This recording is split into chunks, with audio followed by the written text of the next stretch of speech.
Testing, testing. Got a mic? Testing.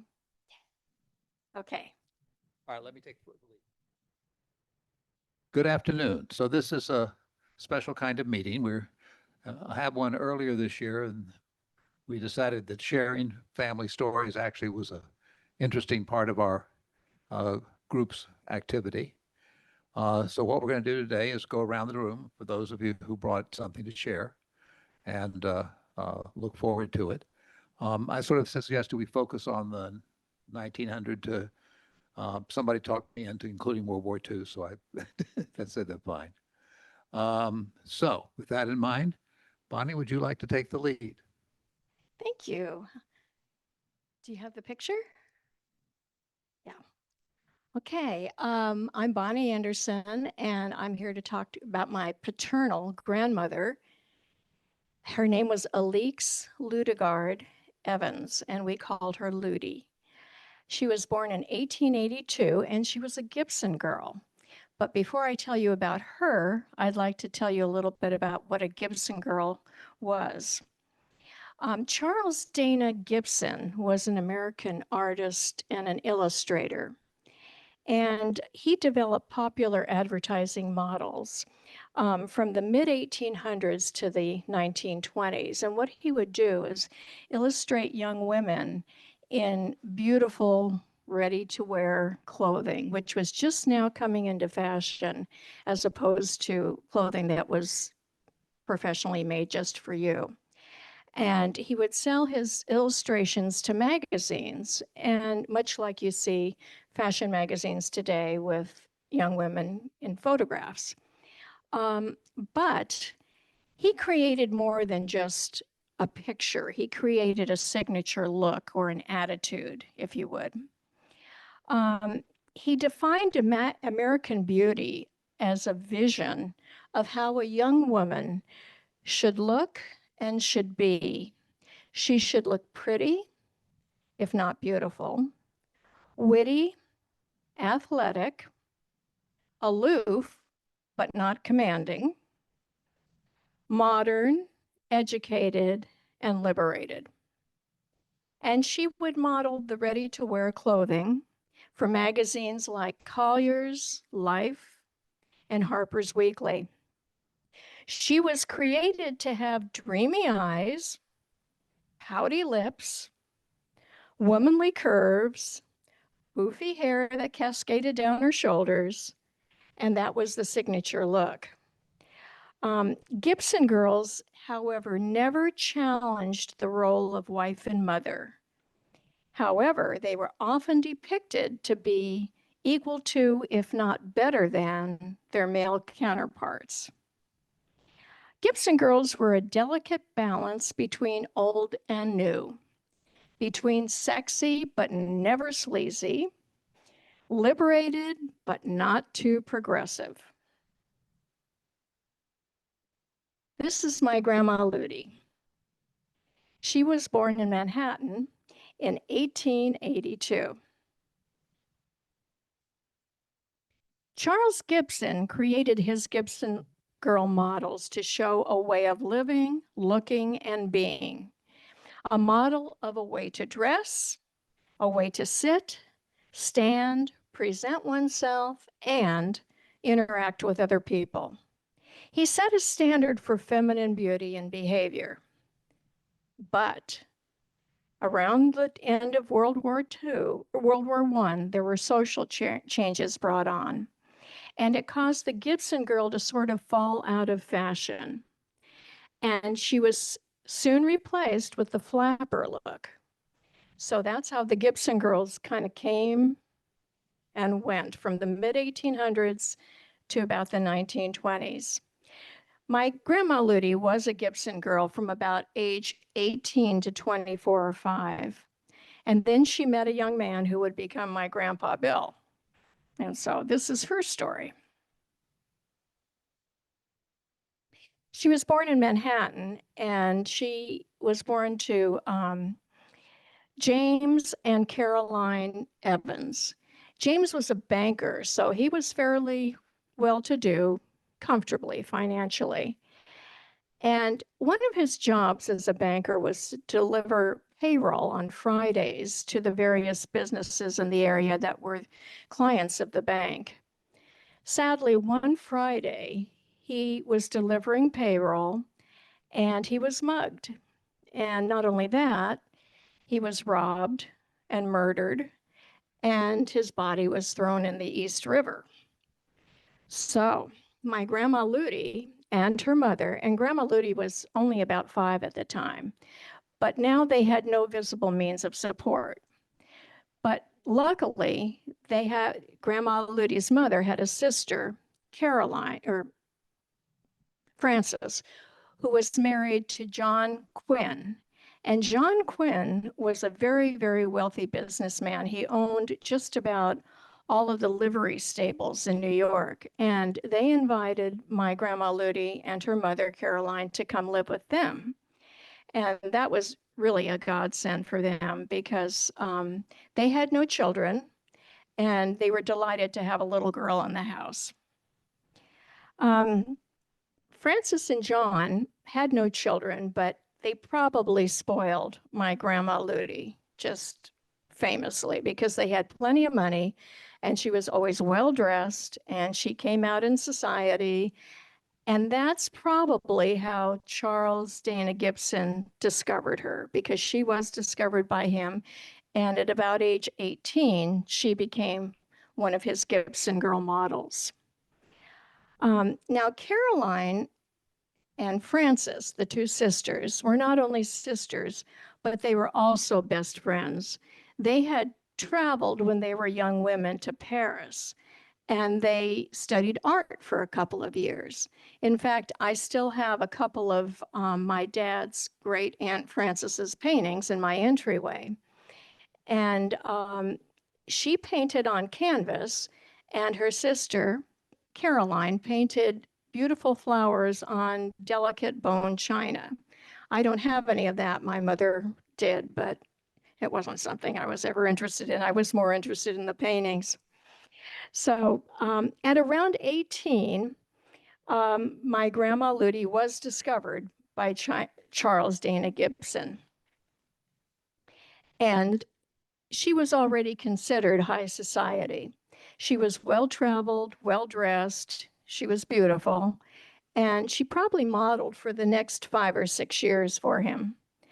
And then she met a successful young electrical engineer who was traveling in Manhattan on business from Toronto. He was in the process of electrifying a bridge between Niagara Falls and New York. And so he had to go back to Niagara Falls area, to Toronto. And they developed a friendship and courtship and fell in love and were married. Really? Okay. And PG&E came in. Okay.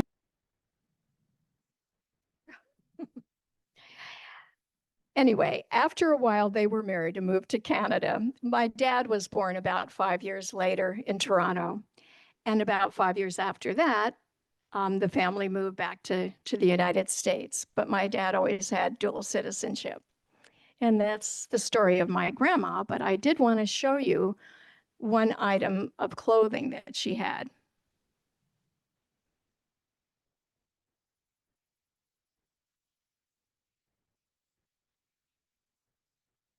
Could someone go back and flip the lights on, be the top switch?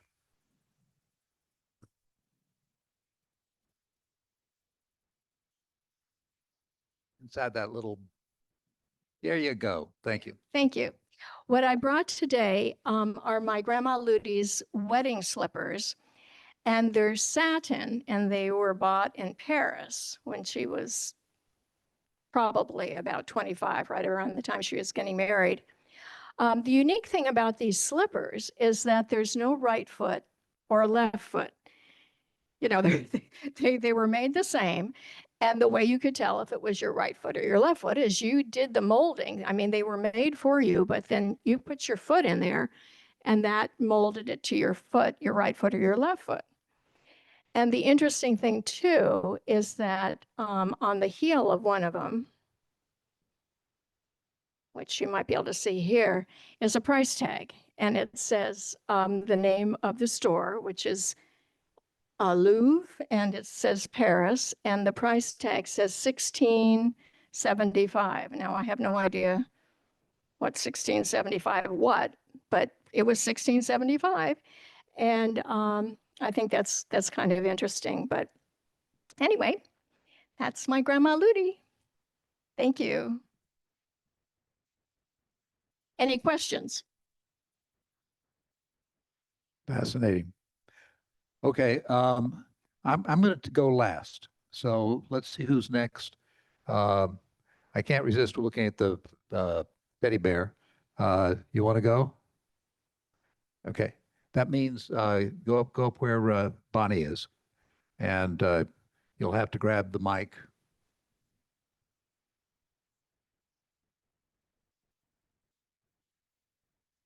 Mic up there.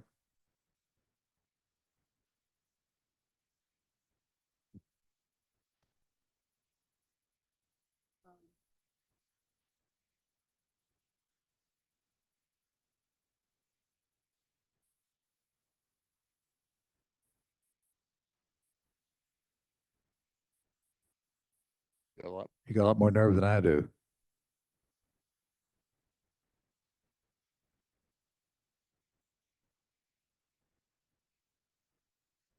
Yeah.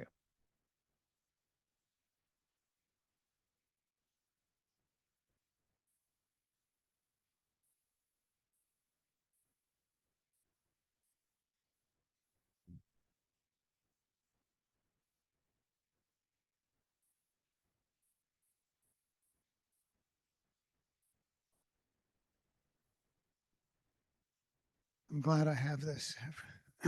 Hoarseness has become part of my aging process. Sure. So, in the Jewish tradition, when someone dies, we say, may their memory be a blessing. And I see genealogy as being about remembering the people from the past and passing that forward to our own children and those for whom we will be ancestors one day. And the way I like to do that most is through stories, because somehow they capture a picture in color, so to speak, and detail. Can you all hear me okay? Yeah. So, where shall I begin? On my first birthday, and this is a picture of my first birthday, you can see I've got a teddy bear with me. And I was actually in Berlin for that first birthday, and that was 1938. Just before Kristallnacht, actually managed to see my grandmother for the first time. This is my grandmother, and she gave me the teddy bear. And I was staying with her, and it was the first time I saw her because we were living in Milano in Italy. My parents had fled from Berlin a few years earlier. And my grandmother had been arrested because she wouldn't agree to giving the Third Reich a substantial part of her little business that she had. And so she was arrested and put in jail and got out after about 3 months on the condition that she gave up her passport and that she gave away her business to the Third Reich. So this was the first time that I saw her on my first birthday, and I was there for about 6 or 7 weeks. And the teddy bear meant a great deal to me because it was a source of comfort and attachment. And we were sort of inseparable.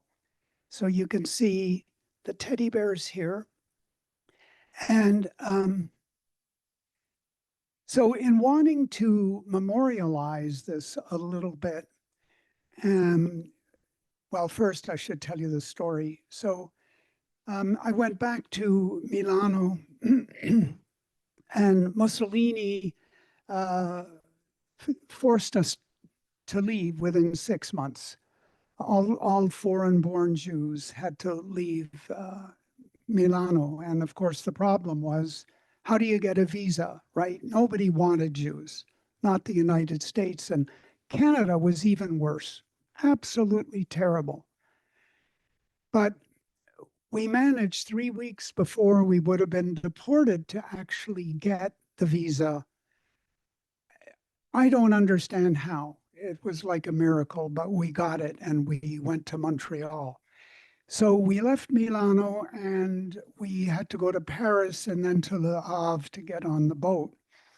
And on the train from Milano to Paris, when we hit the border, instead of the Italian carabinieri, the police, the SS Nazis were there and they boarded the train. They went through all our papers, and there's a whole story there of ways in which my mother smuggled some gold coins and wasn't caught, fortunately. But they landed instead on my teddy bear and they cut him to pieces because that's where a lot of refugees hid money and jewelry, because we were only allowed $50 in leaving from Italy. So that's that part. We arrived in Montreal. Here I am, safe, sound, relatively healthy, and very grateful for the good fortune and my parents' incredibly hard work in trying to keep us safe. So among other things, I go into the schools and I tell my story,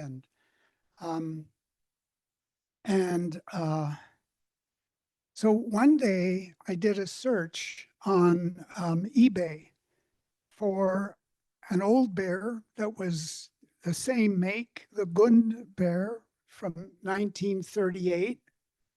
And lo and behold, in England, a man showed up and he put this bear on the internet. Now, the interesting thing about this bear is that you can see how it's been cut to pieces, arms and legs, and been restored. And of course, it's kind of worn and patched, but that for me is a memento. And when I go into the schools and I show it to the kids, they're able to really connect with, they remember the bear. It's very easy. And the story that accompanies it. So, yeah, that's all I wanted to show you folks. I rarely get a chance to show this to adults. Thank you. Okay. Oh, my name is Peter Crone. Yeah. Hey, do you have questions? We have a Yes. question here. How old were you when you left Italy or you came to 2. Montreal? I was 2 years old. Yeah. Okay. Is that another question? Can we get a microphone?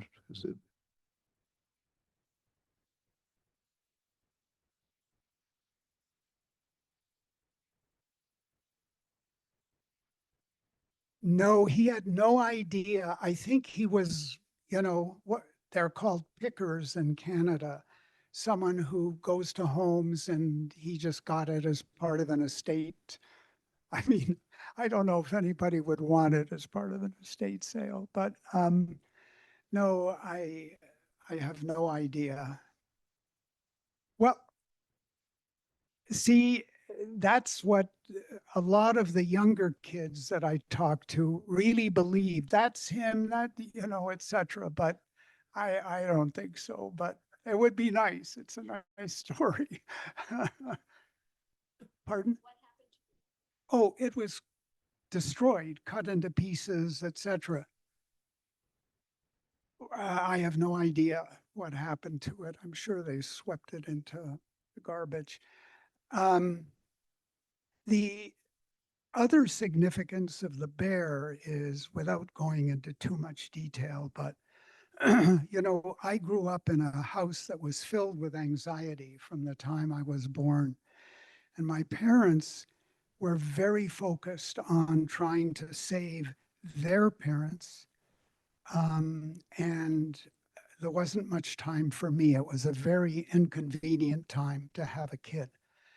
And so there was an Italian woman that my father delivered her baby, which she gave to an orphanage. Anyway, long story short, she came and took care of me till I was 2. And then one day the Italian carabinieri came and really forced her to leave because at that time, no Aryans could work for Jews. And so the teddy bear was my main source of comfort when Ottavia, that was her name, was gone. Okay, who would like to take next? There were a couple of hands up earlier. Someone. Okay, I will do mine. And then those of you who you brought material, didn't you? Well, tell us about it. Come on up.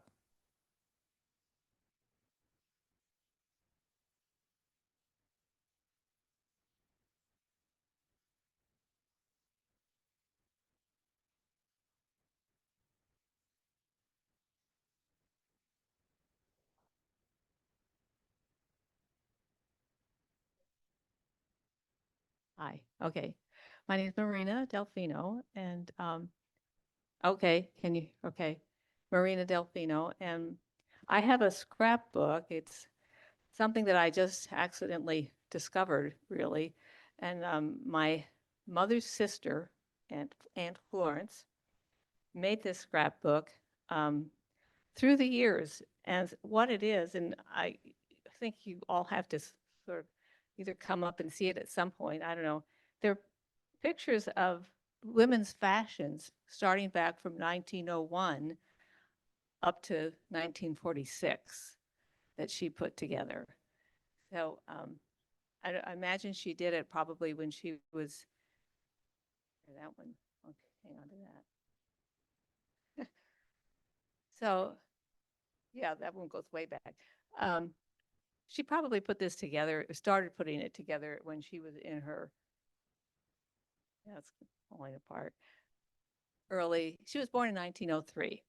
So I imagine she was maybe in the teens when she started to put this together and then did that throughout the years.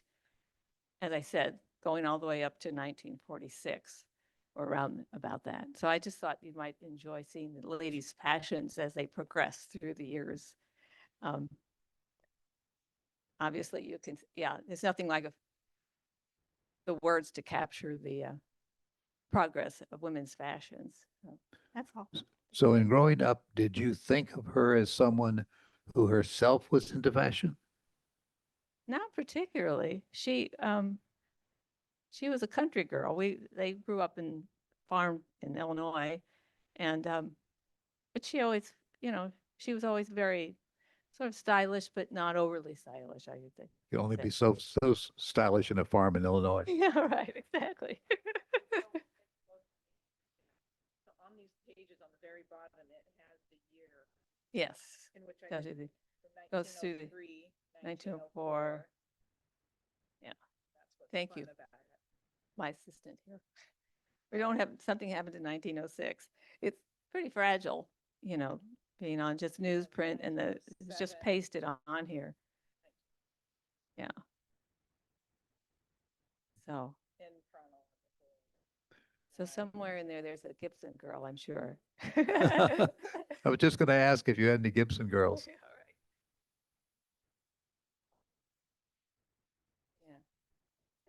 all right. Yeah. Right.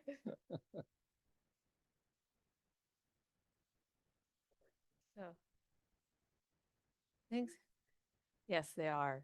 Yes. So it's very interesting to see how fashion has changed through the years. It's really women's fashion.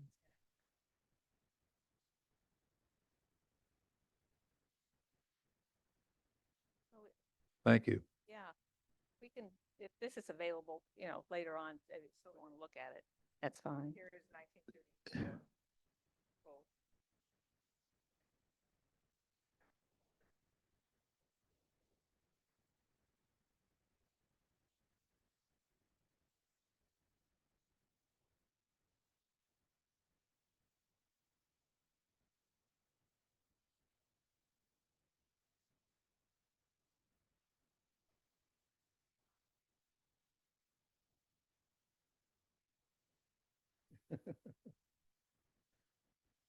As the interest moves from clothes to cars.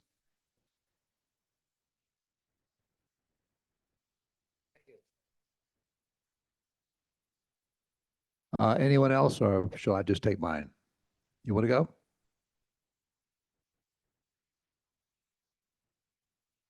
Well, I can zoom in on it.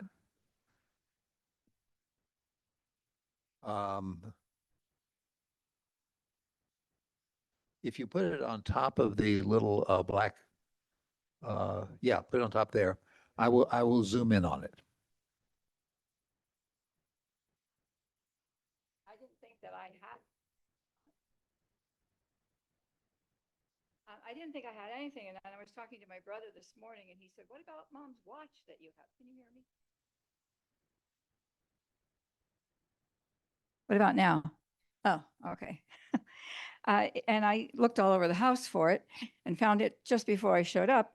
But it's just unique in the sense that my mother graduated from high school, I think in 1931.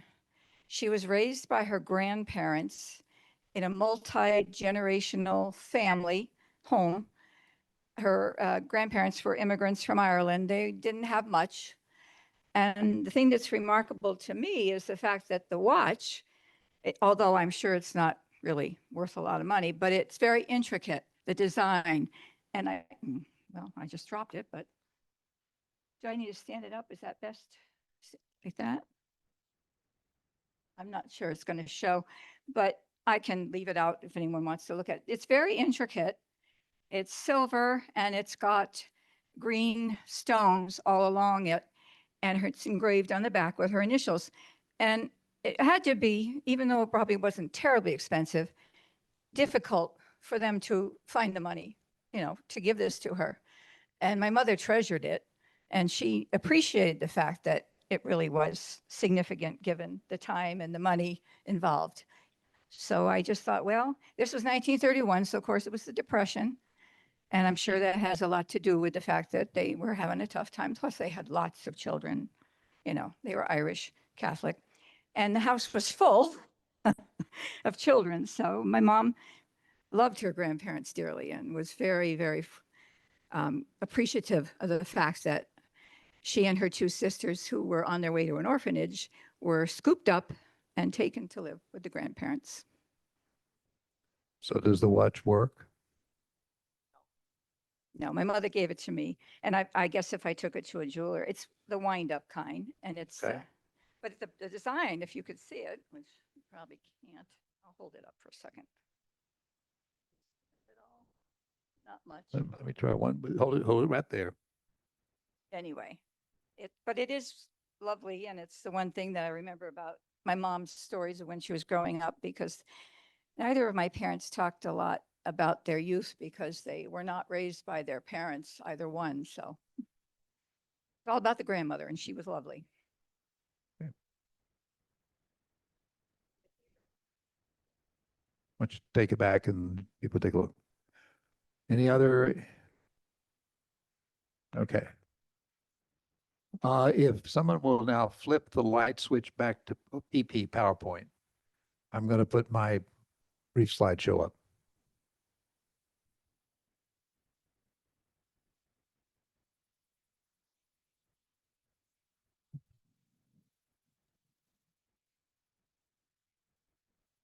So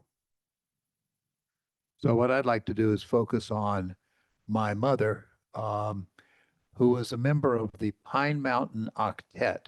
These were 8 girls.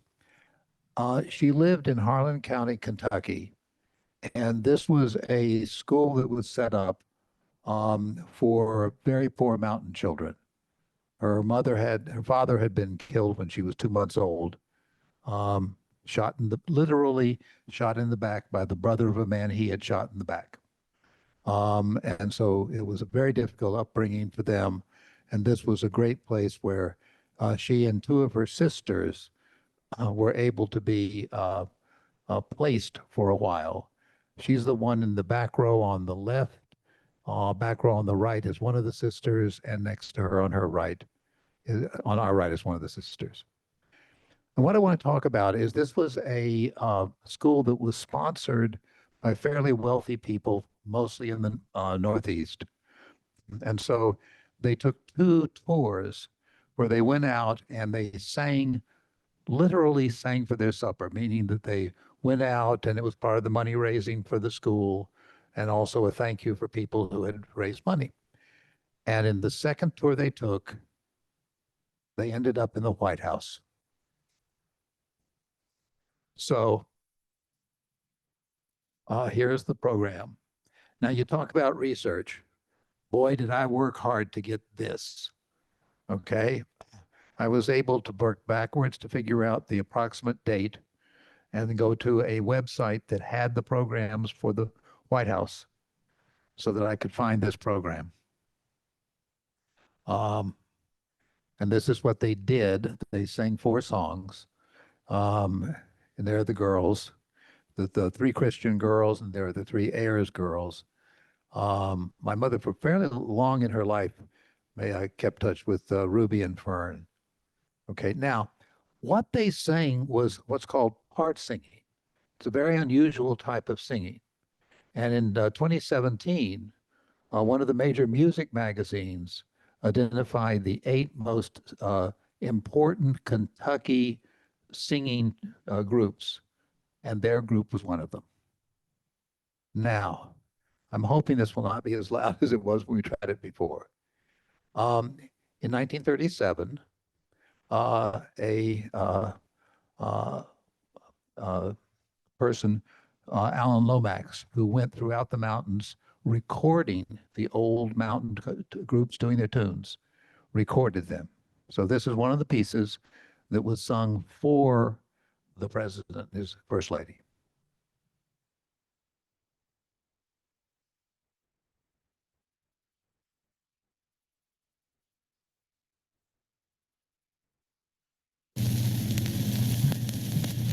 Maybe too. So I apologize if it was too loud. Wondrous love is this, oh my soul,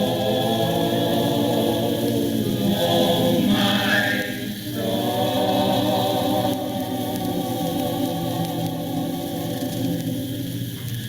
What wondrous love is this,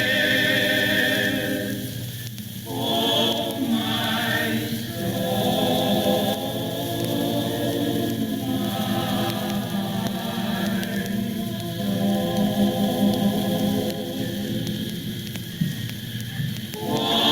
what wondrous love is this that calls the Lord of this to bear the dreadful curse. That's probably enough at that volume. So mom turned out to be the first person from that school to go to college, where she met my dad. And anyway, they had a very productive life.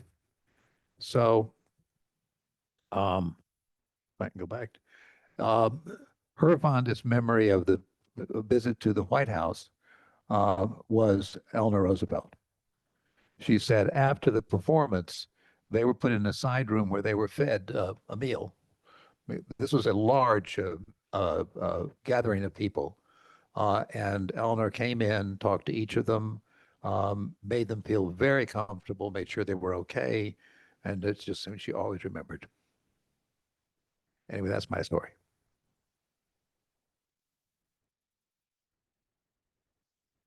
Anybody else who wants to share something today? Okay, well, next time I'm going to do a session that I've entitled 6 Things Everybody Should Know About the American Census Records.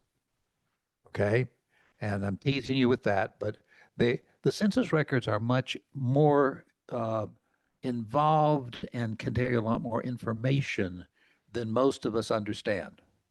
And therefore, I want to try to focus on what are some of the additional things you can get besides just saying, oh, there I am in 1950. I know, that's me. Okay. As opposed to just looking at it that way. In November, we're not going to have a meeting. Instead, I am offering a course at the Computer Learning Center for brand new, totally brand new, and I don't mean that too literally, but people who would like to start keeping their family tree, okay, where I will suggest a program to do it on your computer. Okay, we will then go through the very rudiments of doing this hands-on. Okay, though this is not a theoretical discussion. This is a hands-on session, 3 sessions in 1 week in November. So that will replace our regular meeting. Okay, any other things? Yes. Uh, uh, Probably not. I haven't final to say. So, and by the way, if you already have a program you want to bring with you, that's okay. Okay. But I have one that I think is the easiest to get started with. Okay, that's it for today. Thank you all. And thank you, Bonnie and Peter. And I apologize. No, I'm not Pat. I was